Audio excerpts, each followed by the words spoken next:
On target. The 28th of August, 1956. To sit in meditation in a way that's right on target, the mind has to be on the path. This means that it stays in the present, without tripping over preoccupations that it likes or dislikes. It's established solely in the middle way. If it misses this target, it's not on the path. It's not in line with true meditation. No matter how much it meditates, it won't get any results. Like shooting a bird. If you don't aim right on target, then even if you have 100 bullets, you'll never be able to hit the bird. But if you aim accurately right at the bird, a single bullet is all you need to bring it down right away. In the same way, when sitting in concentration or sitting in meditation, if the mind stands firm and tall in the path, you'll meet with the truth of meditation, stillness, without having to waste a lot of time. The mind in concentration is like genuine silver, malleable and pure white, because nothing else is adulterating it. We can make it into whatever we want right away, without having to waste time placing it in a crucible and heating it to get rid of the impurities. The mind not in concentration is like imitation or adulterated silver, hard, brittle, and black, because it's mixed with copper or lead. The more the impurities, the lower its value. A pure mind is thus like genuine silver. The various perceptions that darken the mind are like the impurities that make the silver black, brittle, and dull. So if we let perceptions come in and get mixed up in the mind will have to take on the characteristics of imitation or adulterated silver. We won't be able to find any purity in it at all. When this is the case, the mind will have no stillness. But if we brush away the various perceptions and preoccupations adulterating the mind, it'll become firmly established in concentration, in line with the factors of the path. Once the mind turns into the path, we have to watch over it carefully, in the same way that we try to keep a road from washing out. We have to survey it continually to see where it's wearing out. Wherever it's wearing out, we fix it right away. If we don't fix it immediately, and let it get riddled with potholes or wash away, it'll be really hard to repair. When the mind is following the path, any hindrances that interfere are a break in the road. If we let it go like that and don't hurry up to repair it, the break will get wider and deeper until the road turns into an ordinary piece of ground. So while you're trying to develop the path, if you let yourself be forgetful, if you let your mindfulness lapse, letting distractions into the mind, the state of mind that forms the path will immediately be destroyed. Your meditation will be spoiled. Your concentration will be spoiled. The mind will return to its ordinary state and won't be able to find the path to genuine goodness. Being forgetful while you meditate can happen in 3 ways. The first is by bringing inside things out to think about. In other words, you grab hold of any lights or visions that may appear, and in this way your path washes out. The second way is by bringing outside things in to think about. That is, abandoning your meditation object. The third way is by losing consciousness. You sit there, but it's as if you were asleep. All of these things are called a washed-out path, like a road that washes out, and is full of deep potholes. To keep preoccupations out of the mind is to cut a path in the mind. To let outside preoccupations in is to let the path wash out. When the path washes out, there's no way that insight or discernment will arise. Just as when a road washes out, no cars or trucks can run along it. When concentration gets extinguished in this way, You can't practice insight meditation. There's nothing left but thoughts about insight, thoughts about concentration, thinking, guessing, groping in line with your old preconceptions. The virtues of your heart disappear without your realizing it. If you want to go back and start all over, it's hard, like going back over a washed-out road. When mindfulness stays with the body, it's called kayagacity, mindfulness immersed in the body.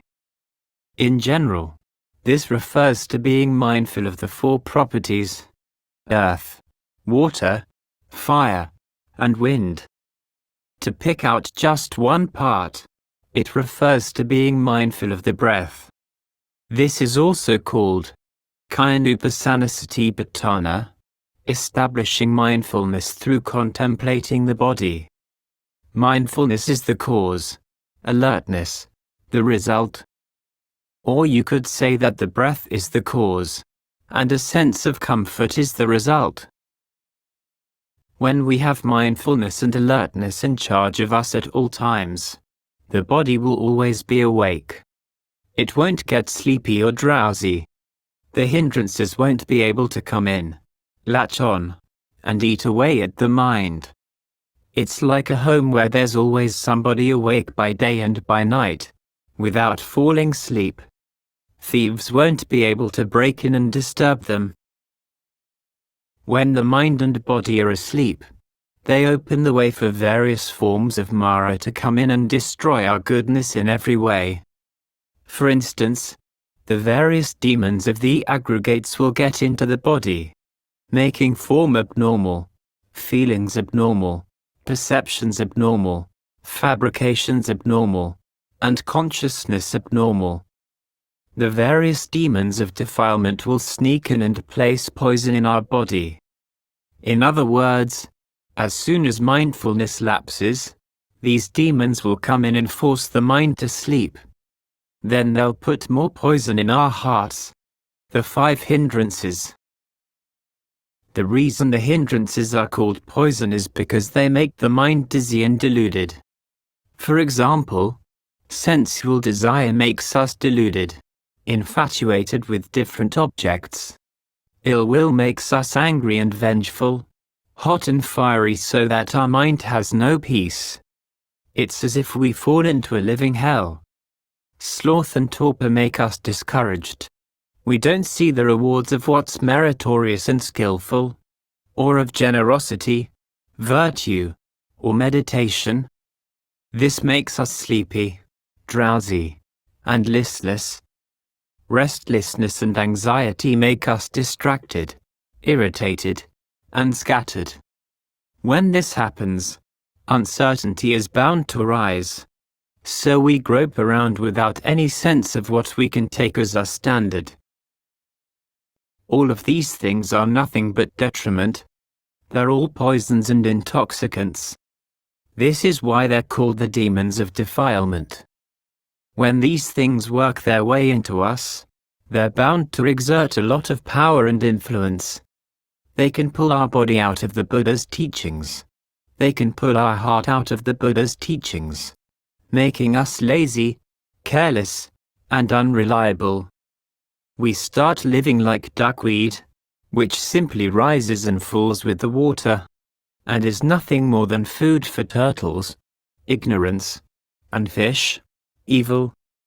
When our mind hasn't fathomed the qualities of the Buddha, Dhamma, and Sangha, it's bound to be this way.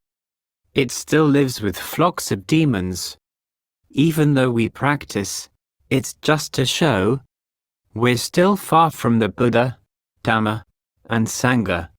We don't count as close to them at all. To be far means to be far away in terms of our behavior. For instance, if we don't waken the body, don't waken the mind, we don't count as practicing the Buddha's Dhamma. But if you're mindful and alert, you'll always be awake in body and mind. In other words, when your eyes are open, your mind is firmly established. When your eyes are closed, your mind is firmly established. Whatever job you're doing, whether sitting, standing, walking, or lying down, the number one has to be in charge of your mind at all times.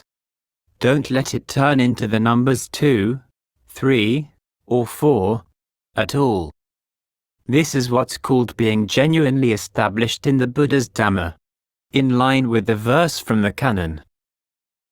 Supabuddhang papajanti, sadagotama savaka, ye sangdivacha, ratocha, nichang kaya gatasati. Which means, whoever is mindful, contemplating the body, always awake in the Buddha's Dhamma, by day and by night, is a genuine disciple of the Buddha. When you sit in concentration or in meditation, the mind has to penetrate straight into the truth if you're going to get results. Don't hit only the convention. We want genuine silver, but if there are imitation things adulterating it, if the copper has adulterated it up to 80 or 90%, that silver isn't the silver we want.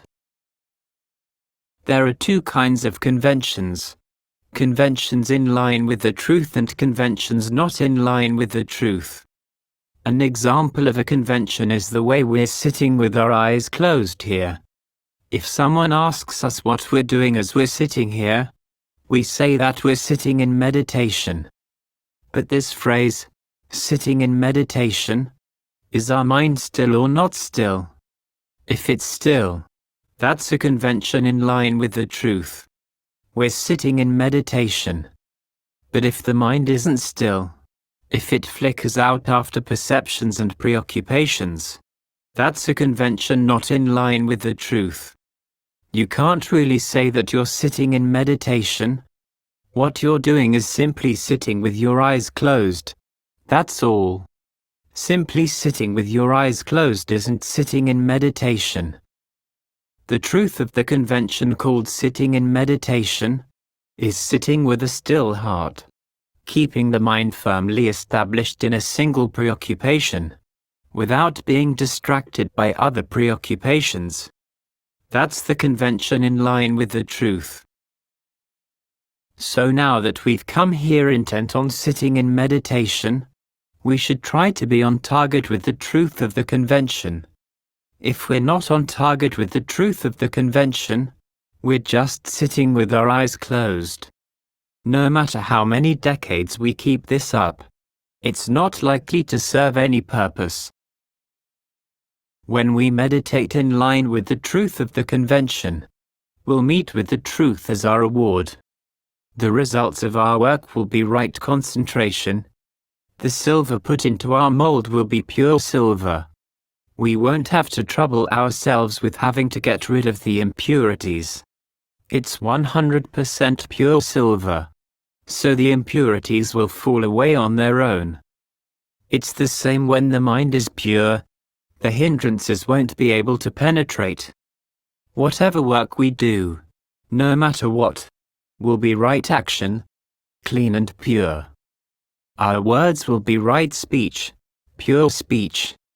Whatever we say, people will trust us, will bring progress both to ourselves and to others. Our words will be good, with no drawbacks. When this is the case, our livelihood will advance in the right direction. Right livelihood. If the mind lacks a foundation in concentration, it's like adulterated silver. If the adulterations are many, the silver will be black and brittle. Whatever shape you try to hammer it into, it'll all break. It's useless. It isn't malleable. But if your mind is firmly established in concentration, it's like genuine silver, without any adulterations. Bright, beautiful, white, and clean. Something that other people love. You yourself will be happy, too, for the mind will be full and refreshed, in and of itself. When you live with other people, they'll be refreshed as well. But if you're the type of person who's always suffering, then when you live with other people, you make them suffer too. Suffering arises from the adulterations of our not being true. If we meet up with the truth of the Dhamma, it's like finding a huge hunk of merit. And when we have an enormous hunk of merit in this way, we'll have more than enough to eat for life. The goodness buried in our heart and mind is like a hunk of mineral buried in rock. If the mineral is more than the rock, with the passage of time it might be able to turn the whole rock into diamond. But if the mineral is only a small part of the rock, it may be no match for the rock and the dirt. It may get turned into whichever part is more. If we have only a little bit of skillfulness and merit, it's bound to be no match for our evil and unskillfulness. With the passage of time, the mind will all flow back down to its evil ways, in the same way that some people, even though they are already 80 or 90 years old, have never been able to make anything of themselves in life. That's because whatever they gain, they use it all up without setting anything aside to invest in the future. If you make merit but then throw it away, when will you have enough to look after yourself? You'll have to be poor for life. If you have children and grandchildren, they'll have to be poor, too, because they're born into a poor family. If we are rich in noble wealth, our children and grandchildren won't be poor. We will have no difficulty if we keep on living, and no fear if we die. But if the good we do isn't enough for our own mouths and stomachs, if we don't have enough goodness to keep ourselves going, if we have nothing but evil to pass on to our children, we're compounding our evil on two levels. The evil of being evil ourselves, and the evil passing evil on to them.